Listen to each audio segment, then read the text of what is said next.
Hi friends, welcome back to my channel. ఈరోజు నేను carrot తురుము కర్రీని ఏ విధంగా ప్రిపేర్ చేయాలో చూపించబోతున్నాను. ఈ తురుము కర్రీ టేస్ట్ అయితే చాలా అంటే చాలా బాగుందండి. ఈ కర్రీ ప్రిపేర్ చేయడం కోసం ఒక హాఫ్ కేజీ క్యారెట్లను తీసుకోవాలి. పైన ఉన్న పీల్ మొత్తం తీసేసుకోవాలి. అన్ని క్యారెట్లకి తీసేసుకొని వాటన్నిటిని నీట్గా ఒకసారి కడుక్కొని అన్నిటినీ తురుముకోవాలండి. ఇలా క్యారెట్లన్నిటిని తురుముకొని పక్కన పెట్టేసుకోవాలి.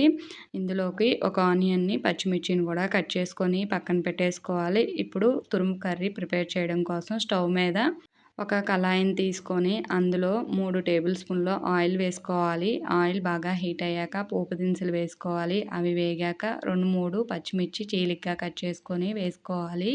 ఆనియన్ని సన్న ముక్కలుగా కట్ చేసుకొని వేసుకోవాలి. కొంచెం కరివేపాకు వేసుకోవాలి. ఇది కొంచెం వేగాక ఇందులోకి ఒక చిటికెడ పసుపు వేసుకోవాలి. ఫైనల్గా క్యారెట్ తురుమును వేసుకొని ఇది మొత్తం బాగా కలుపుకోవాలి. గ్యాస్ మీడియం ఫ్లేమ్లో పెట్టుకొని దీన్ని కలుపుకుంటూ ఫ్రై చేసుకోవాలి. ఈ క్యారెట్ తురుము కర్రీ ఫ్రై అయితేనే చాలా బాగుంటుందండి. మనం ఎప్పుడు సన్న ముక్కలుగా కట్ చేసుకున్నా కానీ పిల్లలు అంత ఇష్టంగా తింటారు కదా క్యారెట్. కానీ ఇలా తురుము కర్రీ చేయడం వల్ల టేస్ట్ చాలా బాగుంది. ఇలా క్యారెట్ని తురిమి చేయడం వల్ల క్యారెట్ కర్రీ చాలా ఫాస్ట్గా కూడా అయిపోతుందండి. అదే మనం సన్న ముక్కలుగా కట్ చేసినా కానీ మినిమం హాఫ్ అన్ అవర్ అయితే టైం పట్టిద్ది కదా క్యారెట్ ఫ్రై అవ్వడానికి. కానీ ఇలా తురుముకొని చేయటం వల్ల 10 మినిట్స్లో అయితే రెడీ అయిపోతుంది. కానీ టేస్ట్ అయితే చాలా అంటే చాలా బాగుందండి. దీన్ని కలుపుకుంటూనే ఫ్రై చేసుకోవాలి. ఊరికనే అడుగంటుతుందండి. ఇలా కంప్లీట్గా ఫ్రై అయిపోయింది అనంగా ఇందులోకి 4, 5 ఎల్లిపాయ గర్భాలని పట్టు తీసుకొని కచ్చా పచ్చిగా దంచుకొని వేసుకోవాలి. 1 స్పూను ధనియాల పౌడర్, 2 స్పూన్ల కారం వేసుకోవాలి. 1 స్పూను సాల్ట్ వేసుకోవాలి.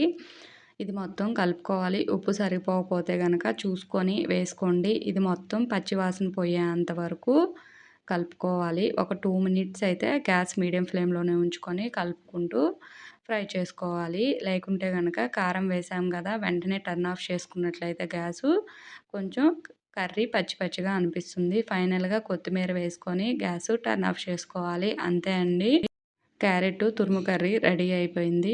ఈ విధంగా కర్రీని చేస్తే పిల్లలు కూడా చాలా ఇష్టంగా తింటారు. టేస్ట్ కూడా చాలా బాగుంటుంది. మీరు కూడా ట్రై చేస్తారు కదా, ట్రై చేసి మర్చిపోకుండా ఎలా వచ్చిందో నాకు కామెంట్ చేయండి. ఫైనల్గా ఒక సర్వింగ్ బౌల్లోకి తీసుకొని సర్వ్ చేసుకోవాలి క్యారెట్ తురుముని. అంతే అండి. ఈ వీడియో నచ్చితే please like, share and subscribe. Thank you for watching.